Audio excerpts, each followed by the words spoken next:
आज मोहर की सरजमीन पे प्रेस कॉन्फ्रेंस करना आप लोगों के द्वारा इसलिए ज़रूरी हो गया था कि जो डीलिमिटेशन कमीशन ने रिपोर्ट सबमिट की है, फाइनलाइज जिसको कर रहे हैं ये, उससे लोगों को क्या एतराज़ है उसके बारे में बताना था।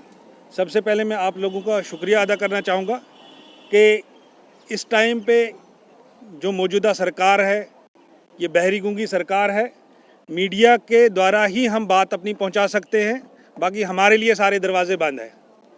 वो इसलिए बंद है क्योंकि डीलिमिटेशन कमीशन जो जम्मू में बिठाया गया था उसमें तमाम पॉलिटिकल पार्टीज़ को इन्होंने इनवाइट किया था कि आप आएँ, अपने अपने राय हमारे सामने रखें, फिर उस चीज़ को देख के हम डीलिमिटेशन कमीशन का फैसला करेंगे। लेकिन रिज़ल्ट ये आया कि सिर्फ़ और सिर्फ बीजेपी के लोकल लीडरान की राय सुनी गई। जो बीजेपी के लोकल लीडरों ने यहाँ पे बताया कि कौन सी कॉन्स्टिट्यूंसी कैसे कटनी चाहिए, कौन सी पंचायत किधर जाके हमें फ़ायदा है, कौन सा ब्लॉक किधर छोड़ के हमें फ़ायदा है, उस तरीके से काटी गई है। मैंने अपनी पहली प्रेस कॉन्फ्रेंस में भी ये चीज़ प्रोजेक्ट की थी और इवन के बीजेपी के लीडरान ने वो चीज़ एडमिट भी की है कि हाँ भाई ये चीज़ें हमने बोला था करने के लिए और वही हुआ है। मैं आपकी माध्यम से ये बताना चाहूँगा कि इस टाइम पे डिस्ट्रिक्ट रियासी में 3 कॉन्स्टिट्यूंसीज रखी गई है, जबकि पहले भी 1996 में डीलिमिटेशन कमीशन बना था, उस टाइम पे भी 3 ही कॉन्स्टिट्यूंसीज थी जो आज भी मौजूद हैं। जो बीजेपी के लीडर आवाम को बेवकूफ़ बना रहे हैं कि हमने एक कॉन्स्टिट्यूंसी एक्स्ट्रा ली है, वो एक्स्ट्रा नहीं, अलबत्ता इन्होंने उन्हीं 3 कॉन्स्टिट्यूंसी को अपने हिसाब से तोड़ मड़ोड़ करके पेश किया गया है। मैं ये बताना चाहूँगा कि टोटल डिस्ट्रिक्ट रियासी का 2011 के सेंसस के हिसाब से 3,14,667 पॉपुलेशन थी और उसी 2011 के सेंसस के हिसाब से डीलिमिटेशन कमीशन ने जो है 3 कॉन्स्टिट्यूंसीज बनाई। उसमें से बड़ी हैरानकुन बात यह है कि अर्बन एरिया जो इनके प्लेन एरियाज़ हैं वहाँ पे 70,000 पॉपुलेशन पे जो कॉन्स्टिट्यूंसी दी गई और जो रिमोटेस्ट एरिया अब जम्मू कश्मीर का है, घूल, गुलाबगढ़, चसाना, थुरू, इसको जो है 1,26,000 पॉपुलेशन पे कॉन्स्टिट्यूंसी दी गई है। अब सोचने वाली बात यह है कि अगर 1,26,000 पे कॉन्स्टिट्यूंसी बनती है उससे हमें क्या नुकसान होगा। जाहिर है जो भी फंड्स, जो भी एमएलए डेवलपमेंट की बात करेगा, जो उसको डेवलपमेंटल फंड्स मिलेंगे वो 1,26,000 पॉपुलेशन पे डिवाइड होगा और अर्बन एरियाज़ में सत्य नहीं पता था। इस एक्ट में क्लियर लिखा हुआ है कि नई कॉन्स्टिट्यूंसीज अगर बनानी है, कितनी बनानी है और कैसे बनानी है। मैं तो हैरान इस बात से हूँ कि डीलिमिटेशन कमीशन बनने से पहले ही ये कैसे डिसाइड कर लिया गया था कि 7 कॉन्स्टिट्यूंसीज नई बनाई जाएंगी। कॉन्स्टिट्यूंसीज कितनी बनेगी वो तो डीलिमिटेशन कमीशन अपना एसेस करेगा, बताएगा कितनी पॉपुलेशन है, कितना एरिया है, कहाँ पे रिक्वायर्ड है, कहाँ पे नहीं है। उस हिसाब से इन्होंने डीलिमिटेशन कमीशन ने रिपोर्ट सबमिट करने के बाद पता करना था कितनी कॉन्स्टिट्यूंसी। इन्होंने जो पहले ही 7 कॉन्स्टिट्यूंसीज डिक्लेयर की गई, इसका मतलब सब प्लान्ड था। 3,14,767 में से 70,000 पे कटरा में इन्होंने कॉन्स्टिट्यूंसी दी श्री माता वैष्णो देवी श्राइन बोर्ड के नाम से। हमें खुशी है कि वो कॉन्स्टिट्यूंसी इस बोर्ड के नाम से बननी चाहिए थी, श्री माता वैष्णो देवी जी के नाम से बननी चाहिए थी, पहले ही बननी चाहिए थी, लेकिन अगर लेट है तो उसमें भी हम वेलकम करते हैं। लेकिन बदकिस्मती रियासी तहसील के लोगों की है कि उनको नसीब नहीं हुआ वैष्णो देवी श्राइन बोर्ड की जो कॉन्स्टिट्यूंसी बनी है उसमें मेंबर बनने का। मुझे ये चीज़ समझ नहीं आ रही है, अगर रियासी भी उसी कॉन्स्टिट्यूंसी में रखा होता तो रियासी वाले क्या एतराज़ करते कि हमें माता जी के चरणों में क्यों रखा, हमें माता जी की कॉन्स्टिट्यूंसी में क्यों नहीं रखा। रियासी वाले कभी एतराज़ नहीं करते, ना हिंदू, ना मुस्लिम, ना सिख। अगर एतराज़ हो रहा है ये बीजेपी के लोकल लीडरों की तरफ से हो रहा है, इसलिए उन्होंने रियासी को जानबूझकर अरनास के साथ डाला ताकि अरनास की सीट उनकी पक्की हो जाए।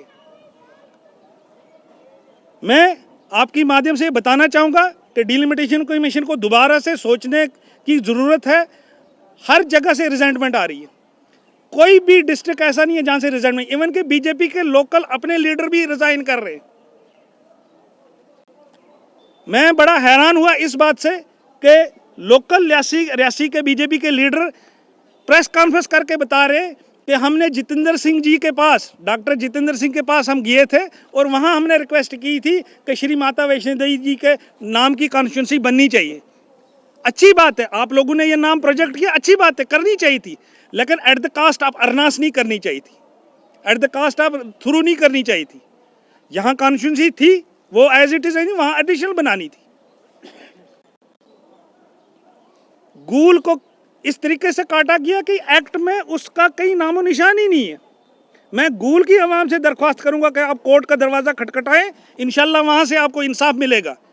इसमें लिखा गया है, इस एक्ट में क्लियर किया गया है कि नई कॉन्स्टिट्यूंसी बनाने के लिए पॉपुलेशन देखी जाएगी, ज्योग्राफिकल एरिया देखा जाएगा, वो किस तरीके से कम्पैक्ट इंसाफ मिलेगा। इसमें लिखा गया है, इस एक्ट में क्लियर किया गया है कि नई कॉन्स्टिट्यूंसी बनाने के लिए पॉपुलेशन देखी जाएगी, ज्योग्राफिकल एरिया देखा जाएगा, वो किस तरीके से कम्पैक्ट है, मतलब एक दूसरे से कनेक्टिविटी कैसे होगी उसको देखा जाएगा।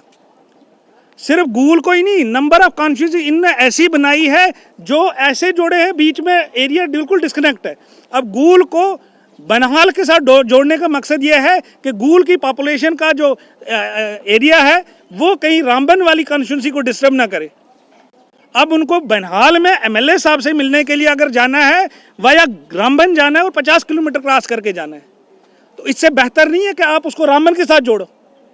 अगर वो भी आपको खतरा लगता है तो उसको बेचारों को हमें गुलाबगढ़ के साथ छोड़ दो ना। गुलाबगढ़ पहले भी कॉन्स्टिट्यूंसी थी, आज भी रहे, हमें उससे कोई एतराज नहीं। गुलाबगढ़ मैं सारी प्रेस कॉन्फ्रेंस करने के बाद आपके सवाल लूंगा, उनका हर एक सवाल का जवाब दिया जाएगा। गुलाबगढ़ का नाम काट के मोहर रखा गया है। अब मोहर रखने से हमें एतराज़ नहीं है, लेकिन गुलाबगढ़ का नाम काटने से एतराज़ है। गुलाबगढ़ की कोई हिस्ट्री है, गुलाबगढ़ किसी वजह से नाम रखा गया है। आप इसको गुलाबगढ़ मोहर भी कर सकते थे, लेकिन नहीं, मनमानी करने की वजह से ये सारा रिजल्ट सामने आ रहा है। मैं ये बताना चाहूँगा कि टोटल 259 विलेजेस है रियासी डिस्ट्रिक्ट में और 147 पंचायत हल्काज हैं। मोस्टली उनमें से मोहर आ गया, चसाना आ गया, गुलाबगढ़ आ गया, थुरू आ गया, जिज बगली और ठाकराकोट एरिया आता है। आपने इतने बड़े एरिया को 4 ब्लॉक्स को मिला के एक कॉन्स्टिट्यूंसी दे रहे हो, आप थुरू को अरनास के साथ क्यों नहीं एडजस्ट करोगे? वो इसलिए नहीं करोगे क्योंकि थुरू का वोट जो है मुस्लिम बेल्ट है, वो अरनास में जाके बीजेपी के लीडर को नुकसान ना करे, इसलिए उसको गुलाबगढ़ के साथ रखा है। हमें ये एतराज़ नहीं कि थुरू वालों को हम वेलकम नहीं करते, हमारी शान के खिलाफ है, ऐसी बात नहीं है, हम तो वेलकम करते हैं उनका भी, लेकिन एक इंसाफ का तराजू होना चाहिए। ये आने वाली नस्ल को बर्बाद करने का काम किया जा रहा है, आने वाली नस्ल को ख़त्म करने का काम किया जा रहा है। जिस तरीके से जम्मू कश्मीर से खजाने लूटे जा रहे हैं वो सब आवाम को पता है।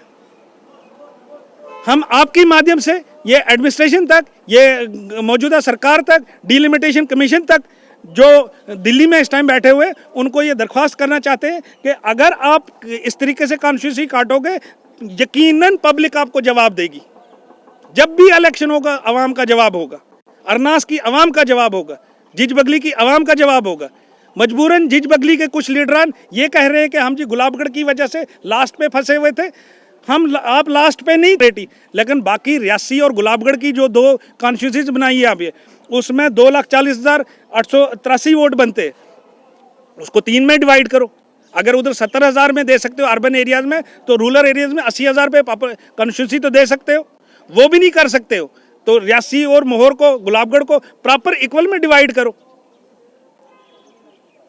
अगर इस तरीके से आप मनमानी करोगे, यकीनन पब्लिक जवाब देगी। बाकी आप लोगों का जिसका भी जो सवाल होगा वो हम जवाब देंगे। इसराइल साहब मेरे साथ बैठे हैं, बाकी सारे हजरात बैठे हुए, बड़े दूर दूर से आए हुए। हमने कोरोना काल की वजह से, SOP गाइडलाइंस की वजह से प्रोटेस्ट ऑर्गेनाइज नहीं किया गया है। ऐसी बात नहीं है कि लोग हमारे साथ नहीं है, लोग शाना बशाना जान को कफन बांध के चलने के लिए तैयार है, लेकिन मैंने खुद ही उनको रोका। मैं कहा नहीं, हमारा मैसेज पहुंचाना है डिलिमिटेड कमीशन तक, वो हम ऐसे मीडिया के थ्रू पहुंचा सकते हैं। प्रोटेस्ट करने की जब ज़रूरत पड़ेगी उस टाइम प्रोटेस्ट भी करें। सवाल रहेगा सर, जिस तरह से भाजपा का कहना है कि जो भी डिलिमिटेशन कमीशन पर सवाल उठाएगा वो अपने आप को कटघरे में खड़ा करेगा, क्योंकि डिलिमिटेशन कमीशन जो एक ऑटोनोमस बॉडी है उस पर सवाल उठाना फर्ज नहीं बनता। ऑटोनोमस बॉडी है तो फिर मौजूदा सरकार में जो बीजेपी के लीडरान हैं उनके कहने पे कैसे इनने कॉन्स्टिट्यूंसी काटी है? मैंने तो पहली प्रेस कॉन्फ्रेंस में बताया, बीजेपी के लीडरान की व्हाट्सएप चैट है मेरे पास, उनके मैसेजेस आए हुए हैं। 1,26,084 पॉपुलेशन पे गुलाबगढ़ कॉन्स्टिट्यूंसी नवंबर में उन्होंने डिस्क्लोज किया है। डिलिमिटेशन कमीशन तो आज कर रहा है फरवरी में, आफ्टर 4 मंथ्स। 4 महीने पहले जो कमेटी तैयार की, 4 महीने पहले जो कॉन्स्टिट्यूंसी तैयार की, वही डिस्क्लोज कर रहा है। क्या इंडिपेंडेंट है? हमारा काम है उसको वॉच करना, हमारा काम है उसका जवाब देना। ऑब्जेक्शंस के लिए कॉल करते हैं, वहाँ पे भी हम जाते हैं। ऐसी बात नहीं है कि हम उसको एतराज़ नहीं कर सकते, हम उसको कोर्ट में भी चैलेंज कर सकते हैं।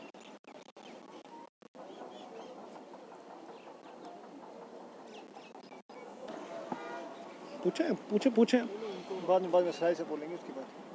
बाकी एक चीज़ आपके थ्रू में और मैसेज देना चाहूँगा, एसटी रिजर्वेशन से हमें कोई प्रॉब्लम नहीं है।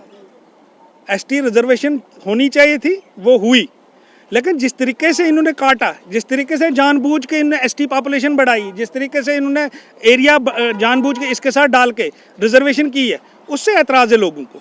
हम तो चाहते थे एसटी रिजर्व हो, हाँ, हम तो यह भी चाहते हैं एसटी रिजर्वेशन जम्मू में भी हो, कठुआ में भी हो, सामा में भी हो, यहाँ भी हो। 2 मिनट के लिए अगर हमारी डिमांड है कि हाँ भाई थ्रू ब्लॉक को आप रियासी के साथ, अरनास के साथ डालें, उससे गुलाबगढ़ एसटी होने से नहीं बचेगा। उसके बावजूद भी गुलाबगढ़ एसटी कैटेगरी में फाल करेगा। लेकिन हम बोलते हैं इंसाफ का तराजू रखो। आप सबका बहुत बहुत शुक्रिया।